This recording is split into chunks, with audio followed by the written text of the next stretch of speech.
Cyber threats aren't just an IT problem anymore. They impact operations, customer trust, supply chains, even national stability. The US government released a new national cybersecurity strategy outlining how the country plans to tackle modern cyber risk and what organizations should expect moving forward.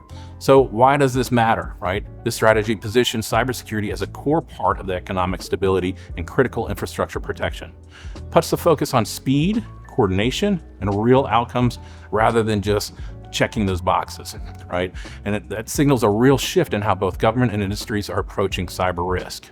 So 5 key focus areas I want to discuss. First one is shaping adversary behavior, right? The goal here is disrupt cyber criminals early using a mix of defensive, legal, and economic tools. It's about deterrence, right? Not just reacting after the fact. Second one is promoting common sense regulation, right? Instead of adding more complex rules, the strategy emphasizes streamlined regulations focused on measurable outcomes. So think about things like resilience and recoverability.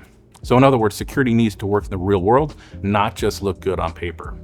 And then the third one is modernizing and securing networks. So there's a strong push towards modern defenses like zero trust architecture, something we've been talking to our clients about for a while. Post-quantum cryptography, cloud adoption, and AI-driven security, especially in large, complex environments. The fourth is securing critical infrastructure and supply chains.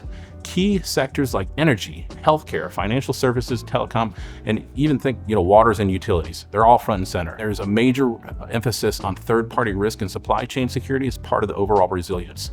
Fifth one and final, sustaining leadership in emerging technologies.